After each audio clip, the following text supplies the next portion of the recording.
Right. Well, I could say Happy New Year or not. Kind of depends on whether you follow the Gregorian calendar or not. The Gregorian calendar is off notoriously. And in old calendars, like the old Celtic calendar, oftentimes spring was marked. The day for that is February 1st, called Imbolc, Imbolc, and that's when sheep started to have their little ones. And I've got a couple fields right up over here, and I've been able to watch that because latitude and longitude, I'm in the same general kind of pattern um, that weather-wise they would have had. So for them, February, March, April are your spring months. May, June, July were the summer months. And then in August, they started harvesting. August, September, October. Because come November, you better have your harvesting done. November, December, January then were their winter months. So New Year's was interesting. New Year's Eve was October 31st, and then November 1st was New Year's Day. And that's kind of why the Catholics stuck New Year's Day on, or All Saints Day, I think it is, because Halloween was the day that the veil was thinnest between the two worlds and ghosts and all that kind of thing. Anyway, so if you're following older calendars, this is just another day. And then there's also the issue of holidays for some people. Some days these were just not good days. um, and so, for me, it's more of a sad anniversary than a trauma-versary, as I call them. Trauma-versaries could be like Christmas Day was not a good day for a lot of people. Um, and so, and then there were days like car accidents, or I remember my 16th birthday when not a soul said a word to me. But because that was the year I think I could get my license in Illinois back then. But I walked downstairs, there's my new parents. I said good morning, walked out the door, went to school. Not a word. Okay, we were on the outs, there's no doubt about that. But I was not part of their thinking. The thing around trauma-versaries. Prior to, like, say, the day, Christmas Day, I know for a lot of people that's not a fun day at all. And it's just a reminder day. And the preceding days, you're going to start feeling effects of these things. So for me, yesterday was a sad anniversary, I call it, because pretty much the healing's done, but still some things are sad. It's like grieving. I know the days my parents died. Can I do anything about that? It's the trauma's been healed, but it's still a sad day. There's still grieving involved with that. So there are those things around this time of year, and let us recognize those things. And then let's bring in something else. I posted about not making resolutions because, yes, we might be sad about these times. Part of our response to that is, oh, I need to do something to change my life. And that might be true, but don't count on resolutions. A good example of that is gyms starting tomorrow. This is New Year's Day. I had to remember. Gyms will be packed for January and probably half of February. And then you know what's going to happen? They're going to completely empty out. By March, the gym rats will have the place to themselves again. Happens every year. Year after year after year after year. You know why?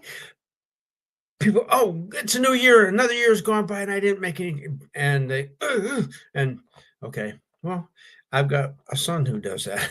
He just, and that may be changing, but that was his pattern for years, was to, it didn't matter what day of the year it was, just, do something, blah, blah, blah, lots of activity going on for a few weeks and then nothing. Whereas, and they're a perfect example, my two sons, of the tortoise and the hare. in any event, I got away at my trauma healing helped me get out of that resolution trap, which I was never good at anyway, because I was one of those that might do a gym resolution or whatever resolution. I'd be great for a couple of weeks, but I didn't have the resilience or capacity to make it stick, to explore where it went. And so as I healed, I found that I began to make changes just because they needed to be made and so that might be a tweak versus a complete change. Okay, I would like this habit, so I started doing that.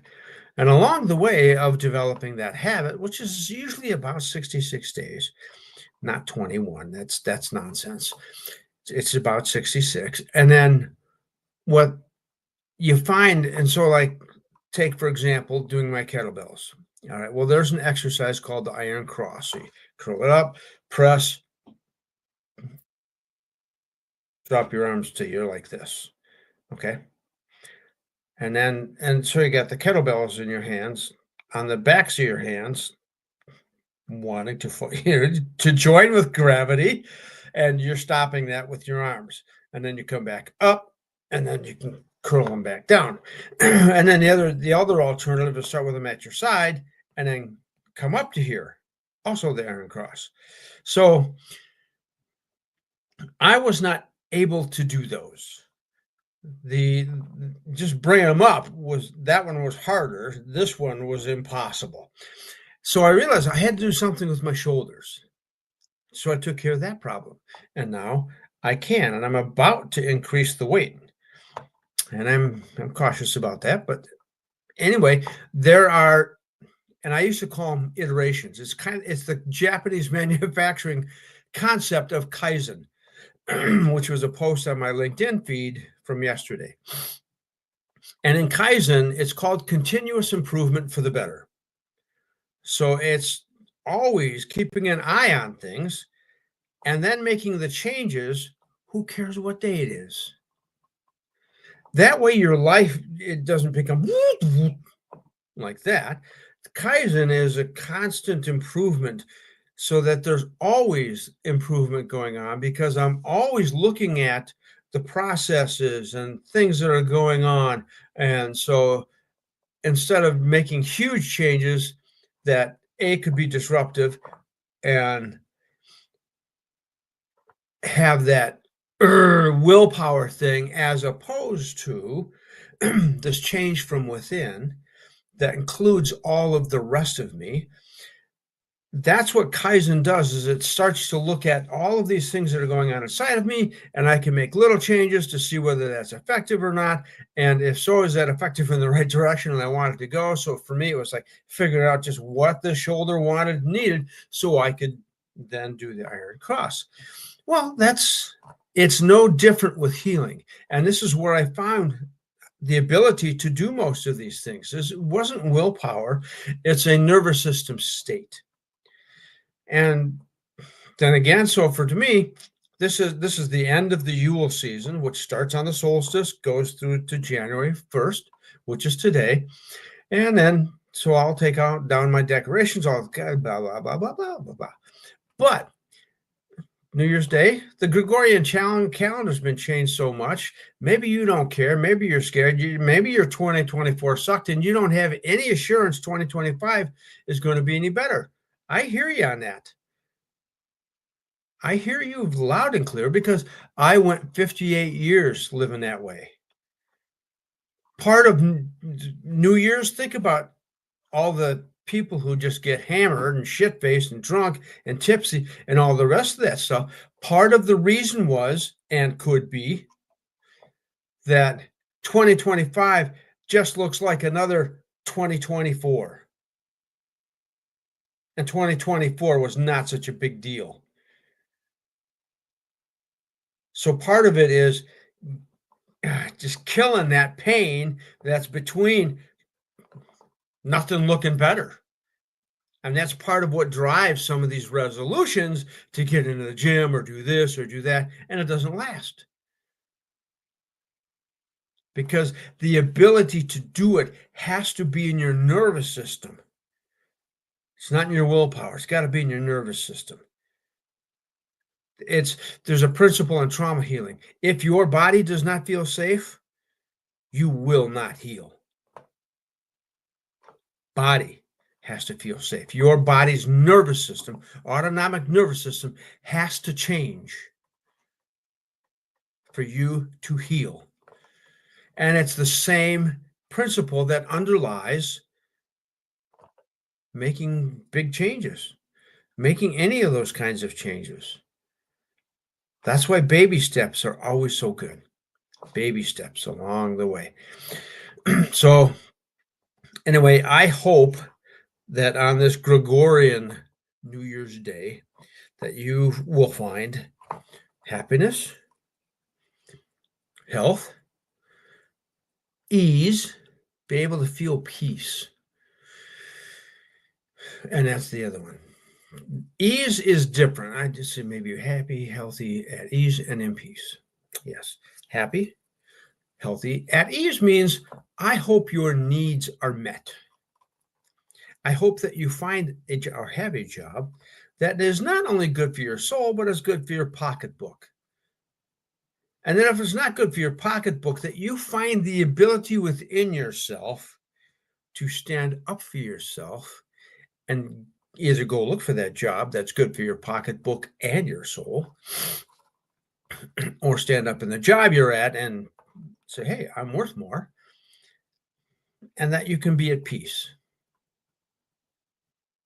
That's my wish for you, even on this Gregorian day, which is completely arbitrary based on our calendar, so forth and so on. Interesting, I was doing some looking into the names of the months.